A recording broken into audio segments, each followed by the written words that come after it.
everyone.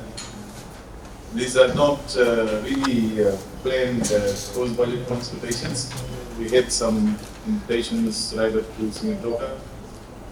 We had to also visit the Nandi Aviation project sites today with the Acting Australian High Commissioner and see for ourselves, as announced in the budget, how quickly we can get that project going on.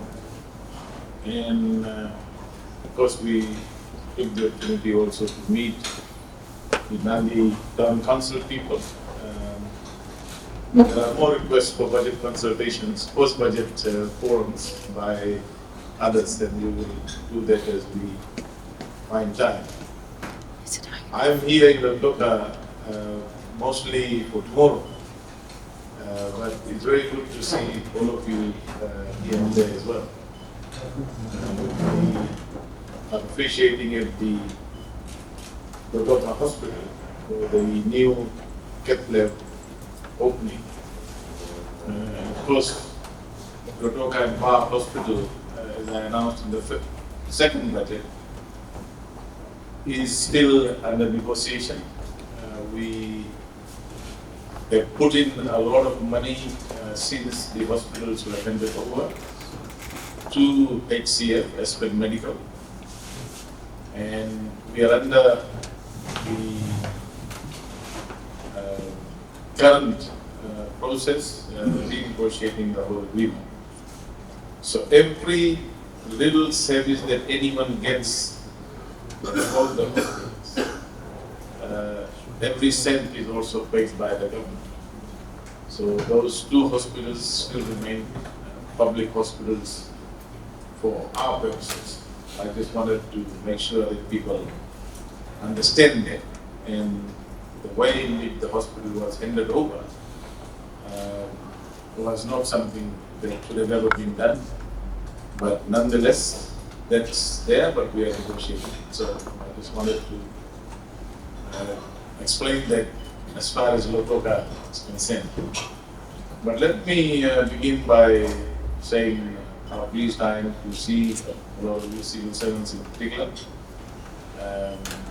In the last 2 years, we have provided a lot of good news. Within a year, we raised the salaries of the civil service between now 10 to 23%. There was 7 to 20% in the last budget. 1st of August 2024, so August this year, you get another 3%, so you can head to whatever rise you get the beginning of August 2024. This budget, we have, and what we did, as I said in my budget speech, so I don't want to bore you with the details. The philosophical basis or the foundations on which we delivered this budget is based on what we did in the first two budgets as soon as we came in.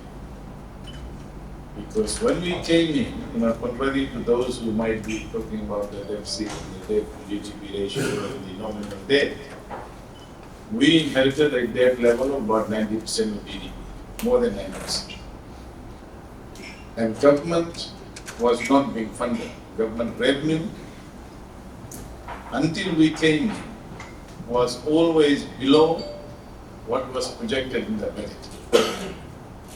Last 2 years are the first time in which we collected more revenue than what we had budgeted, forecasted for in the two budgets. This year, we're saying we're going to collect 3.9 billion, and we are confident that that will be the target that will be met, if not exceeding the target.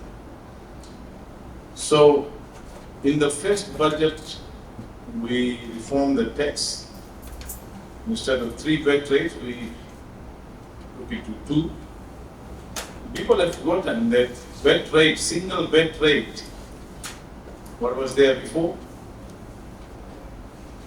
From 2012 to 2016, We had a single bed rate of 15%, when the inflation rate was also very high.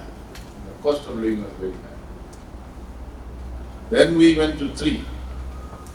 So when we came in, we removed the 9, we kept 0, added 1 more item, prescribed medicine, 22 items, and 15.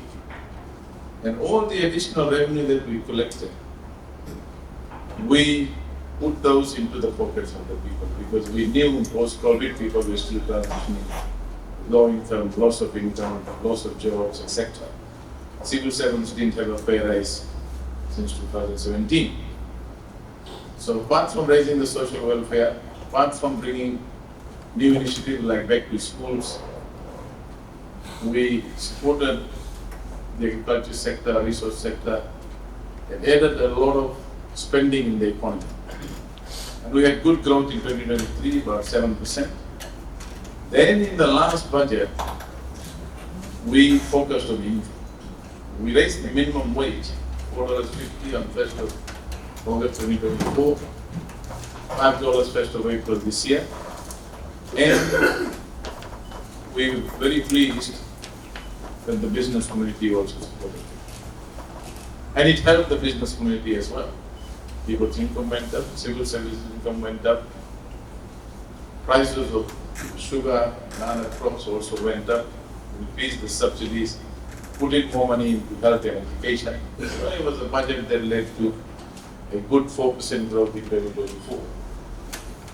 This year, and we brought down the debt to GDP ratio down to about 75-76% from 90%. So this budget, we sensed that there are global headwinds, the slowdown happening globally because of the tariff war, Middle East conflict, as well as we realized that the amount of infrastructure deficit.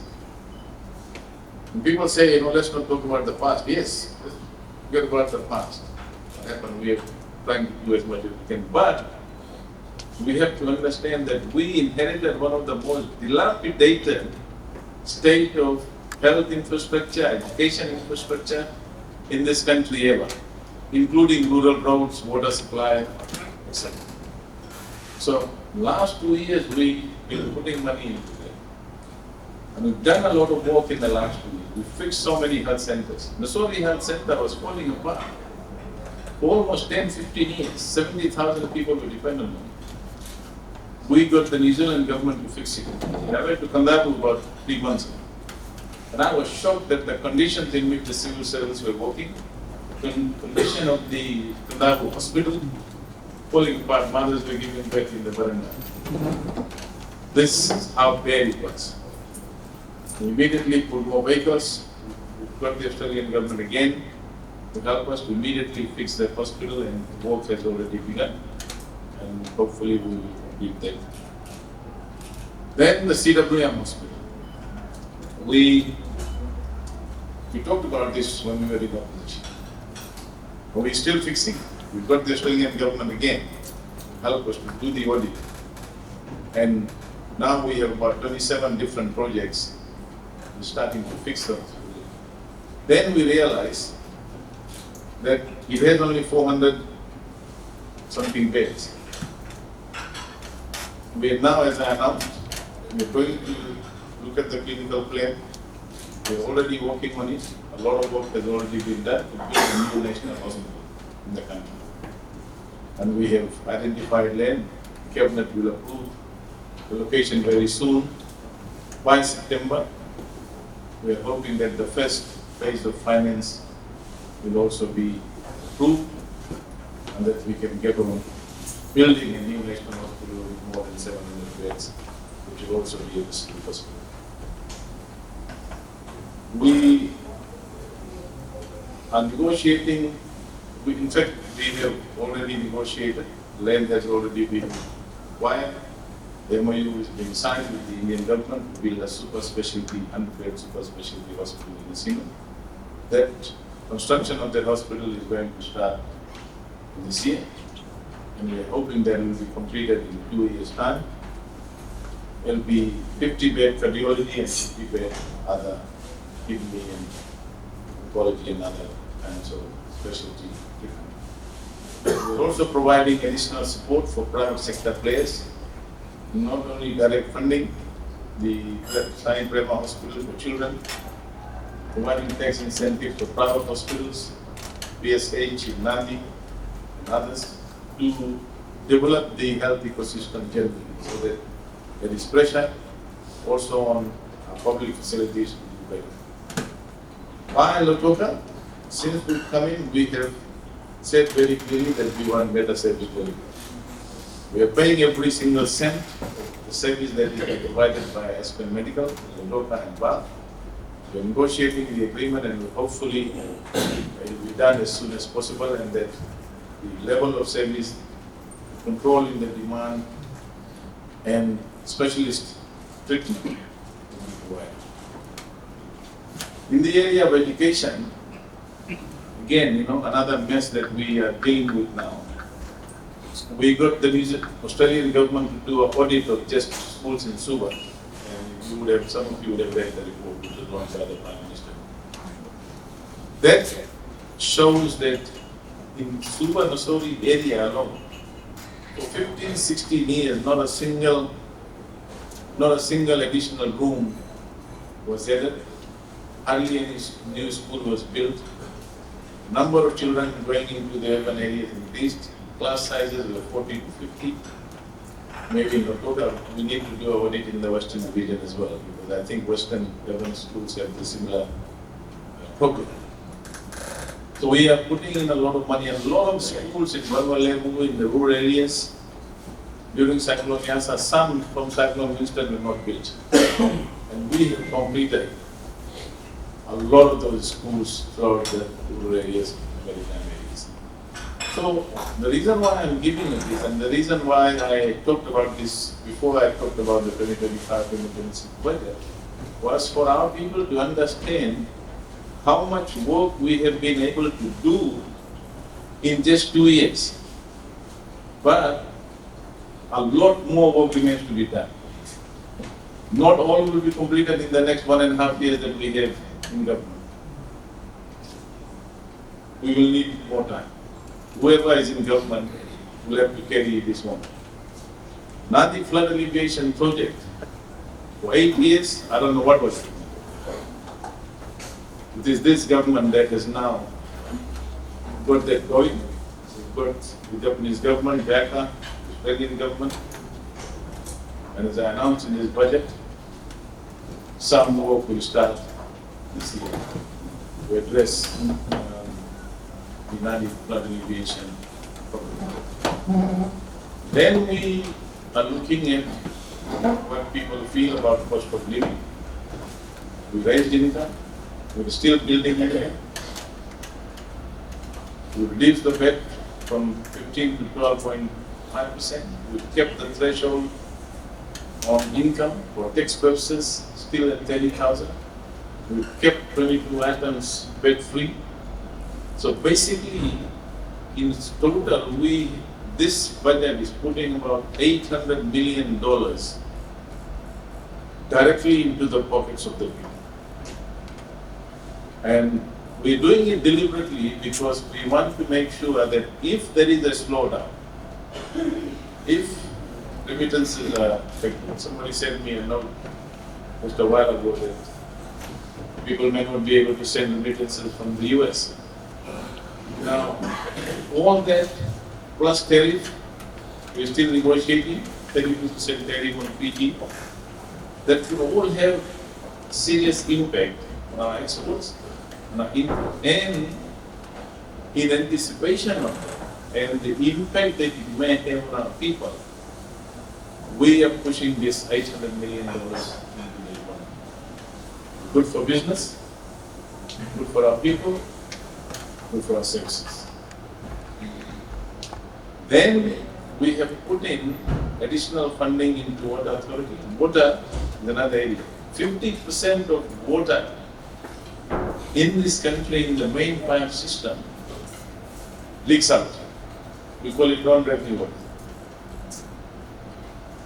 out of 100%. That's why you get intermittent water cuts, Nandi, Suba, pipe system, all have been made in the last 25 years. We haven't made any real investment. So first time we have worked that out and we realized why it was happening because of these leakages, old pipes. So we've got a Spanish company now, as I announced in the budget, to address that leakage. And if we can reduce it by 30% instead of 50%, that will solve water problems in many of the areas. For the rural areas where we think that pipe water will be difficult in the shortest possible time, while bigger infrastructure, raising bores, etc., we put in about $6 million last year, 1,000 bores in within 500 in the Unfortunately, we were not able to do much, maybe 30 or 40. This year again we are putting 6.5 million, and we are saying to our civil servants, we have to find a new way. Private contractors as well, to do as many boreholes as possible that is needed in remote rural communities, provide clean drinking water or improve sanitation. So that funding is already available. Then we have this big problem: crime, drugs, and HIV. Now this is not something that has just popped in since Biman, Prasad and PM Lautoka and DPM Manwa and Lautoka have come into government. This is a problem that was deliberately, willfully ignored and allowed to fester on. Especially the problem of drug, problem of crime, suppressed. We are now taking this head on. We have around $10 million for direct injection into public health, HIV, putting in about $40 million in two phases. First phase is about $19 million to police force, to raise the number of police personnel to about 6,500. And that's the highest. International standard is about 300 police officers per 100,000 people. This addition that we've made will double the number of police officers per 100,000. And we are saying, and the new commissioner of police is onto it, is said very publicly, and we are very confident in his leadership, police visibility, and his presence will be greatly enhanced in the shortest possible time. We are improving all our border controls. You heard what I said in the budget. FRCS, every border agency, FRCS included, will now work with the support of our donor partners such as Australia and New Zealand to stop drug smuggling in this country and then deal with drug usage in this country. Because what it's doing, as I said to children in the school the other day, get away from drugs, because it's not only going to destroy you, it's going to destroy yourself, your family, your society, your church, your country in the end. This is how serious the problem is. And the reason why I specifically said that we created a Drugs Narcotics Bureau, putting rehabilitation centers, provided incentives there, and we want to address it. Despite all these problems that we take, in the last 2 years, the level of confidence in the country has just shot up. Amongst our diaspora, amongst our foreign investors, and that's why you see the number of investment projects.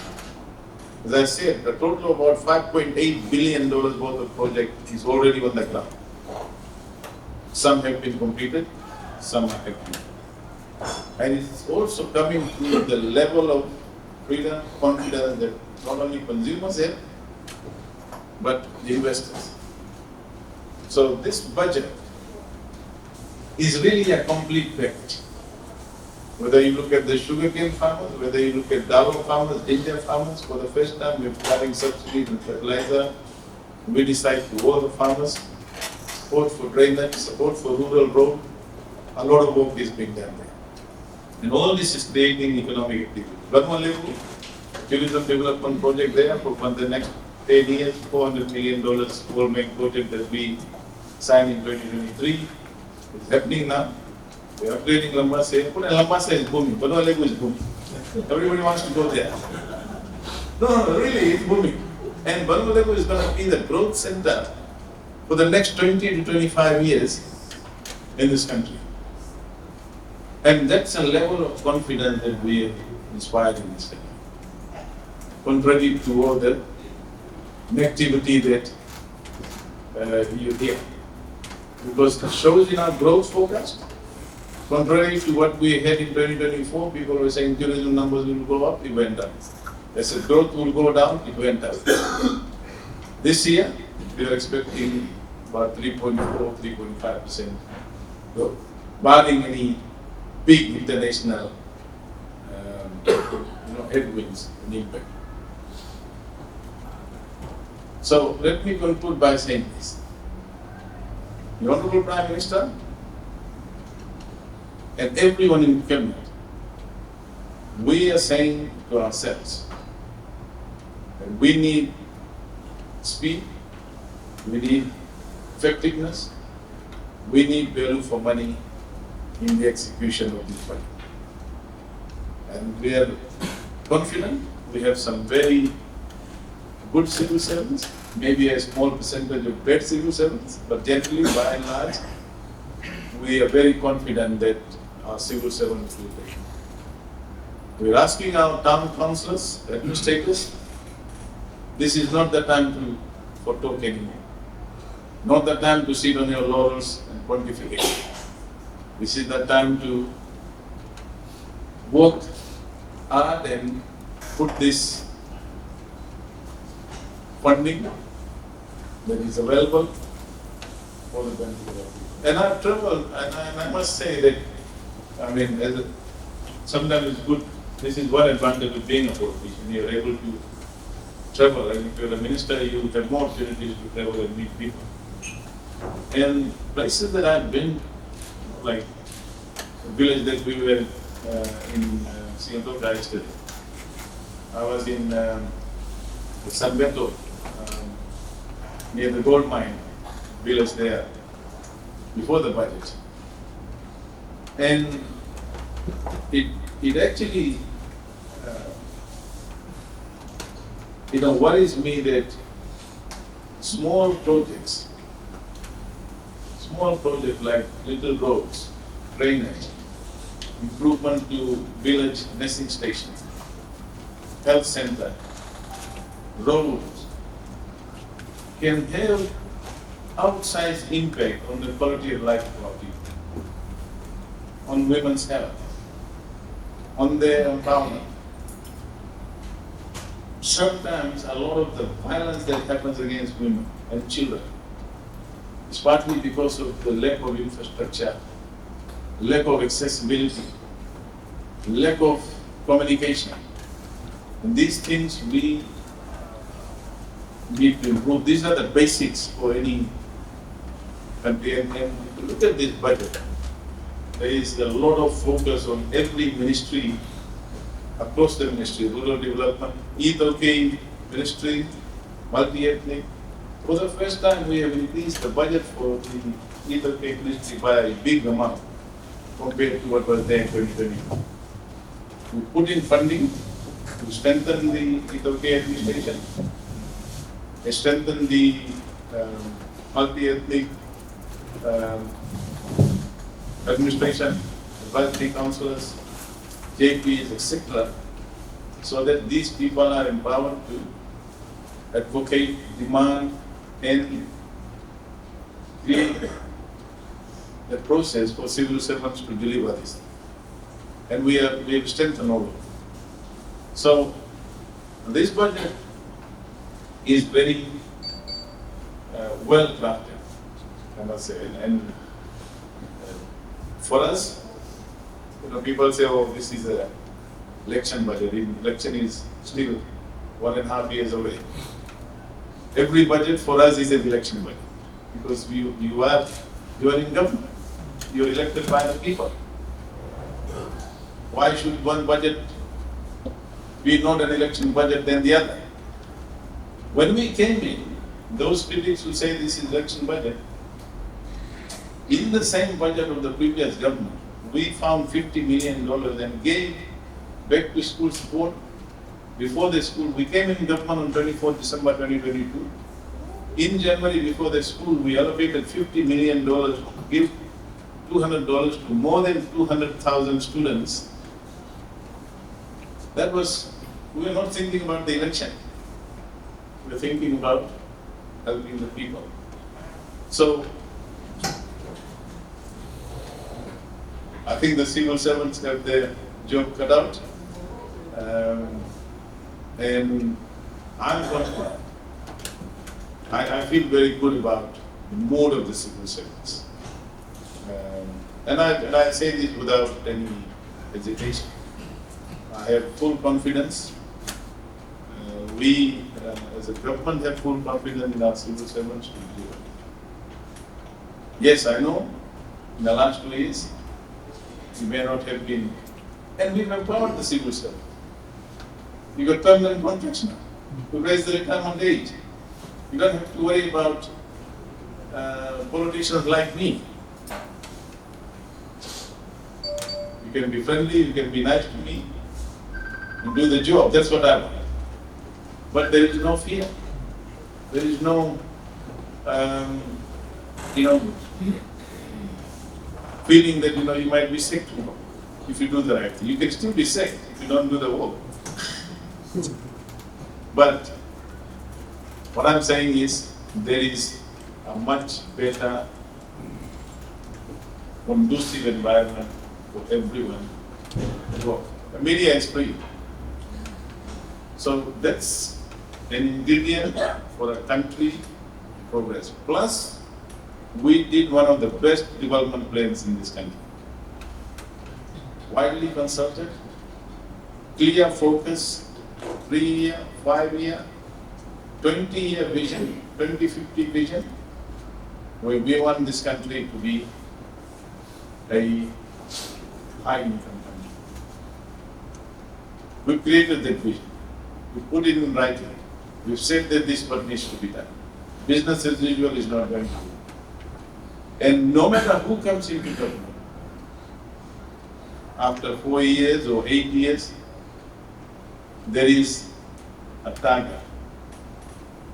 We know where we want to go. And that is something that this government has done. And this budget also is putting, clearing the path, creating a trajectory that if it is followed, we will get there. So, thank you very much for coming over, and I will be very happy to answer any tough questions that you might have for details. I don't want to go through the budget. I'm sure you, apart from the speech, we've loaded this immediately, unlike before. Every number, every figure is there on the website. You can download it and go through it and check. And also, please make sure that you get this information to the people. There's a lot of support for our people in different ministries. Sometimes they don't know that this grant is available, this benefit is available, this is what they can do, this is how they can apply. I think part of the job of the civil servants and those leaders in the community and society, town councillors and advisory councillors, cleaners, drug and equalers, this is their job, provincial officers, to actually tell people, hey, this is what the government is providing, go and apply and get the benefit out. So that's another important message that I want to send to the civil servant. Please take this information about the budget, the allocations, the benefits, the grants that they can get to empower themselves to look after the children and their families. This is very important. Otherwise, ministries don't use all the funds sometimes because things don't happen. So that's my humble request to all of you. Navale.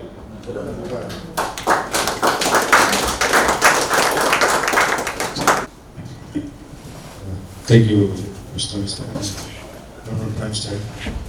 It's not a question, it's a contribution. I could have called the Prime Minister and I have a son, the Deputy Prime Minister, and I can also raise my concerns to the people. And I think this is the right forum to discuss. Not to advise, to discuss. First of all, the project of interest. We have discussed at the Lautoka City Council that we can see anything regarding this great project, swimming pool, the allocation for the swimming pool. So that could be looked into. And also, we really appreciate 1,000 more police officers being to the official police force. But it all depends. We are also in a very small leadership role. Most of the places people are given leadership role, but they don't perform. It's very easy to blame the government. It's very easy to put the blame on anybody. But there are some people, our people, which really help to work hard. Allocating the budget is one part. Taking action so to the people on the ground, which is a leadership role. So that's what I would like. For example, Puri additional police, but they are not on patrols. They are not in the right place, in the right times. We have a police post, for example, here, not playing. Officers hardly see beating on them.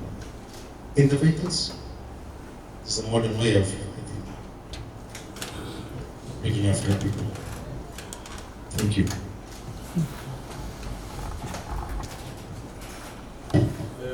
I think we have made a commitment to complete the Lautoka swimming pool, not in the original design, but I think there is funding already there.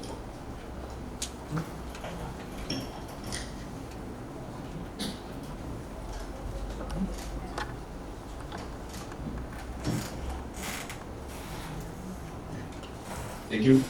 Any other comments? Question?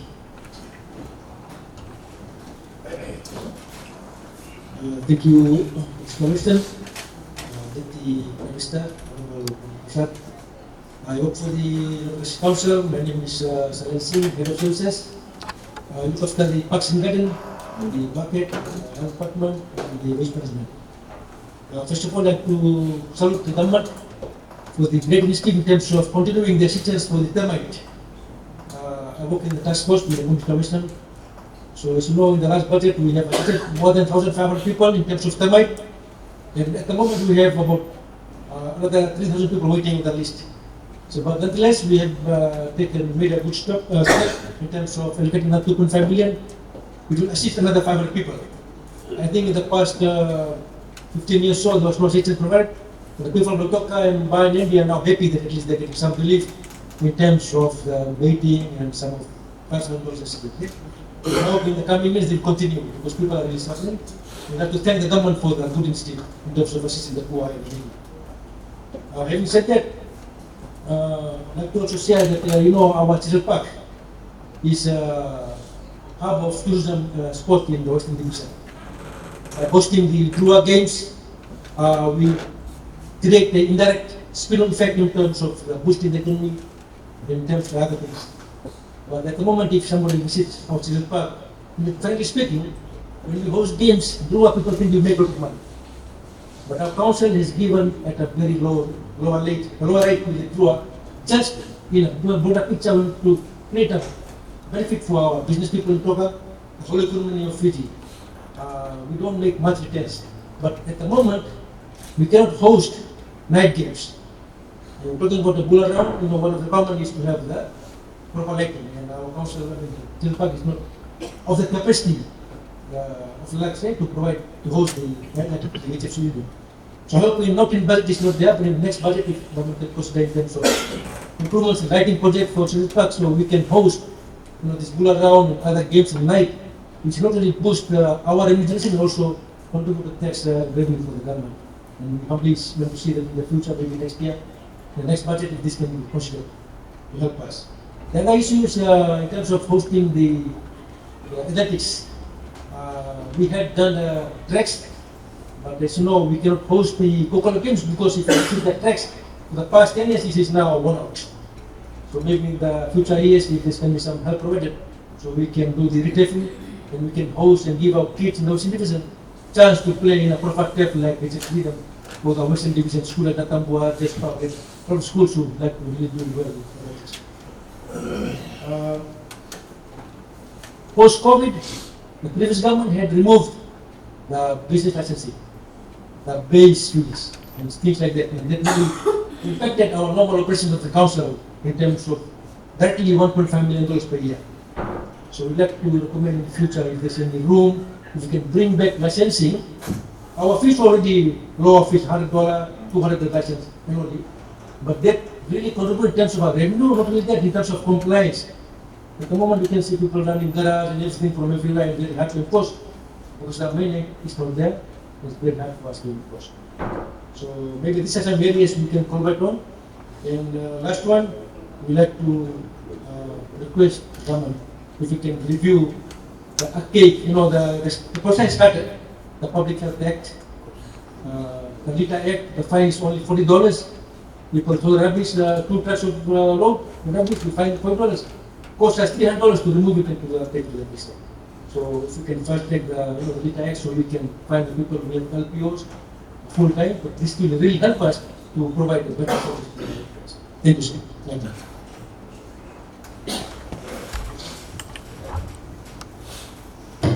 Thank you, Shalen. Yeah, thank you, Shalen. I think you raised some very good points. On Tema, it is this government that actually recognized that it is a problem. It was there for many years. And it also spread, started in Lautoka, spread to Gongolebu, Basa, it's now in Suba as well. So we recognize that and we provided funding to support and also to make sure that we provide additional support for baking. And in this budget, we have said a lot of things about the quarantine, biosecurity of Fiji, biosecurity authority of Fiji. And so we will be making some changes where these things will be available. We are also, apart from the funding for direct support, we are also providing bed relief for people who do repair to termite infested properties, residential properties. So that's also included in this budget. Yes, Churchill Park, I know Drua is a government company. Government owns 51% shares, and it's also in our interest to see that it makes money. What we noticed in the last 2 or 3 games, the number of people watching those games have gone down. Maybe they're watching on television. But yes, I think, in any budget, as we've been saying, we have to balance very carefully on the priorities. There is unlimited needs for us, or demand on what to do and what not to do, with limited resources. And unfortunately, if you look at the record of some things done in the past, where the priority should be, I mean, for example, whether it's a priority to upgrade and beautify 5 kilometers of Queen Elizabeth Drive for 70 to 80 million dollars, or to build a children's park, sporting facilities, or schools and health centers around the country. So if you look at this budget, we are actually focusing on what we need to do as a matter of priority. And but I take your point. I think sports is a priority. It's very important, and that's something that we can consider in the next budget. Ravi? So just on the termite pit, so actually the task force was established to roll out the termite guards. So after the successful rollouts that has been made to date, so the additional task for the task force will be on monitoring the implementation of this. We don't want to end up grants when people do not be able to live in their homes. So that is something in addition to the task force will be required in order to continue with this program. So that's another reason that it has been continued in this financial year. But that's the added role that the task force has to work together with F and Ministry of Finance Strategic Planning Office. We have a monitoring and evaluation unit. Would the task force be required to work with in terms of monitoring the implementation of this? Deputy Prime Minister,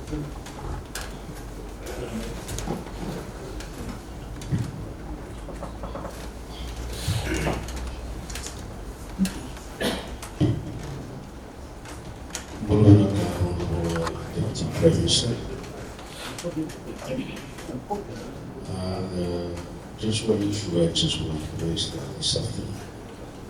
This is this issue I think it's been happening throughout the municipalities in Fiji. Is there anything that is being put to the government is putting aside for them? This is regarding these street dwellers. Street dwellers. The numbers are increased day by day.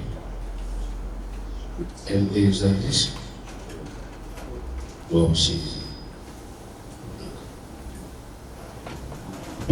So there are a number of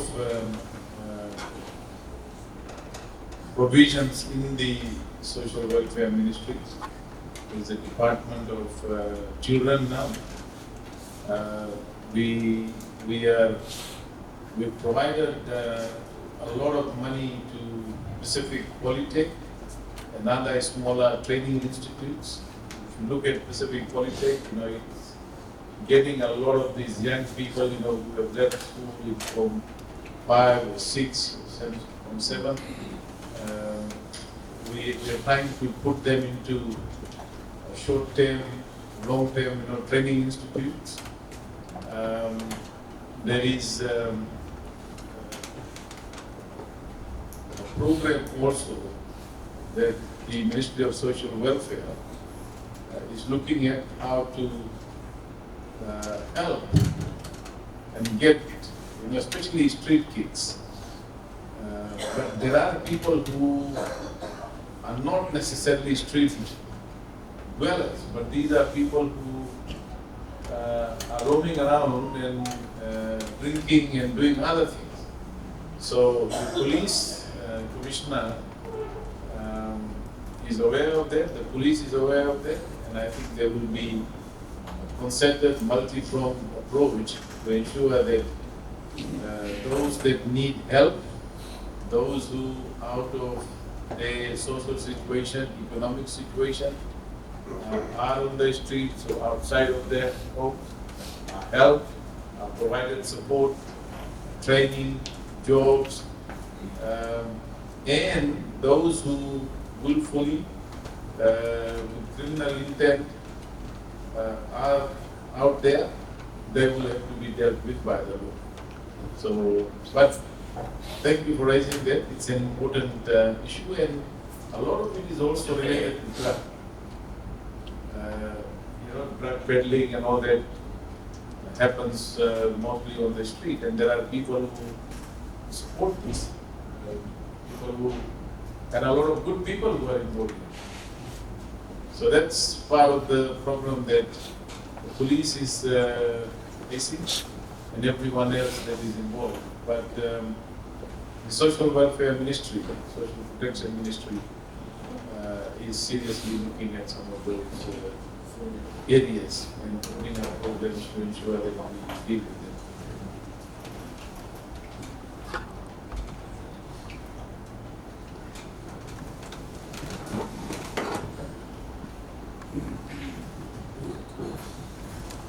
Thank you, Honorable Deputy Prime Minister, Minister for Finance. I am Mr. Ragaluti, Special Administrator, Tavra and also a farmer. First, I would like to just make a comment that we really appreciate this budget. Just as I walked in, I was just having a chat with Commissioner Western. I think this is a very balanced budget, and we welcome this budget. And I go along with my colleague from Lautoka, Lautoka, like how this is executed. This is what people are. We are on the ground, we are with the community. People are feeling whether it is just the announcements that are coming or is it going to turn into reality. This is what people are actually wanting to see. So this is one area I believe we really have to work hard on and see that how it is executed. And I really welcome the task force that has been put in there, like FRC, FCCC, and the other stakeholders who are working together to monitor the pricing of the goods when the VAT has come down to 12.5%. So we welcome them. And secondly, when we look at Tawa is a very small municipality. Like the business license is no longer in existence now, and it is not going to come back soon. So that has really impacted the small municipalities like Tawa, Rikiriki, Lautoka, Sabsabu, Singatoka. And I know that we have got a lot to do. We have got a lot of job assigned to us, but we cannot move forward without the revenue. And thirdly, it's a rural town basically where the farmers are coming down. The economy of the town is controlled by the farmers. And our market is in a very deteriorating situation. This has been there for quite some time. And just because the market was supposed to be relocated, and it has not happened because we could not acquire the land. It's a big issue, and that has been there for the last 20 years. And I believe it is not possible to acquire the land to relocate the market. So what we are asking for from the government, if some assistance can be provided whereby we can upgrade the maintenance of our market. Just the existing market, because the roofs are leaking, the vendors are really facing a lot of problems. People are selling on the tour. So we want to upgrade that market to provide better facilities and provide service to the rural farmers. That is one issue that we are really facing. And of course, I would like to thank the Ministry of Finance for the public toilet at our hospital. I already had a chat with Ravi. I think it is already it's coming on. So we would like to convey our sincere thanks because I'm also in the board of visitors at our hospital. And thirdly, said, looking at the sugar industry, I know people are losing. I know the price is there, the government is putting in low or good price. But when we look at the cane transportation system from Tavua to, because I'm a cane farmer as well, I'm running a cooperative. When farmers are this rail transport system, the FSC is trying to close down the rail transport system right from Dramasi down to Larwini. Yeah, that's been stopped. They will continue there. Thank you very much for that. I think the message is yet to be relayed to the farmers. The farmers are panicking now. Most of the gangs have not started harvesting. You haven't read the news. Probably I missed out. So definitely I'll look into it and I'll convey this message back to most of the gangs. So these were some of the issues that I would like to raise. And of course, we welcome this 2025 and 2026 budget. Thank you. Thank you. I think the rail one, we have directed FSC and the Sugar Ministry to look at how we can maintain the rail system. On the issue of market, I think we can accommodate some of those immediate repairs within the Ministry of Local Government budget. I'm sure there is enough money there. I think we also need to be local leaders like yourselves, town administrators, and as I said in my budget speech, there is so much expectation on the government to do so many things in the shortest possible time. I think part of the responsibility of our civil servants, leaders and local leaders is also to educate our people that some of these things are not going to happen overnight. Sometimes things, as you said, the land has not been acquired for 20 years. And so I know people's expectation of some of these things is very high. We have not, and we will not be able to meet every expectation in every area. But I think if we plan it properly, we can do some of these things over a period of time. As I said, health facilities, and I'm glad that they have started, after a bit of a lapse of time, but it's happening. It's happening. And we will look at the market issue. But I think we also need to manage the expectations of the people in a realistic way, because there's no point in telling them that this is what the government is going to do tomorrow, and it doesn't happen. And people feel that we have to prioritize. If we can do some minimum repairs now and then see what we can do about the overall market.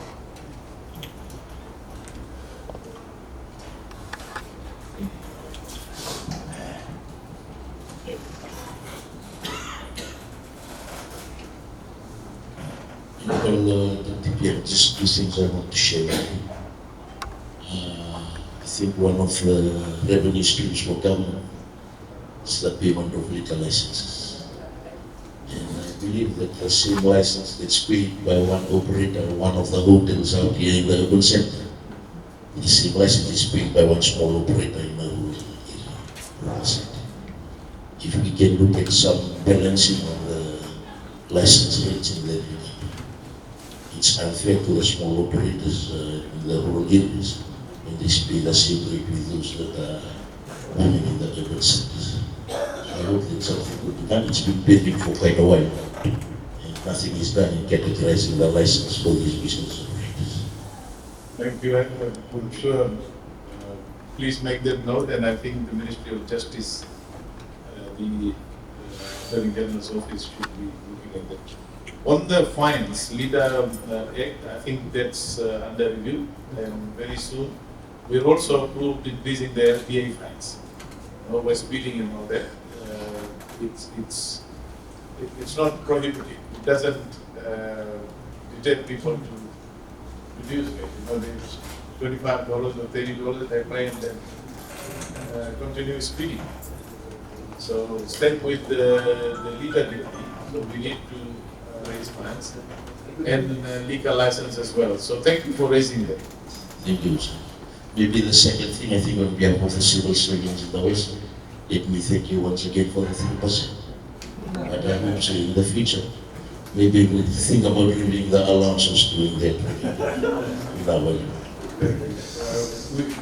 Point taken. And look, I want to, on behalf of the government, as I said in Nandi, thank all our civil servants who are outside of Sudan. Thank you. And especially those in the island, because one of the things that we had, which was very good in the past, was civil servants' accommodation quarters was well maintained. Those were completely dilapidated, so we're trying to fix some of those. I was actually quite shocked about the state of the residences in Kandahar for civil servants, including doctors and nurses. So we will try and do that. But thank you very much for doing the work, and we really appreciate the contribution. As I said, you people are very important. Our civil servants are very important. They are going to deliver what the people want. And so we rely on ministers, politicians rely on the civil servants to get these things done. So thank you very much. I really appreciate it.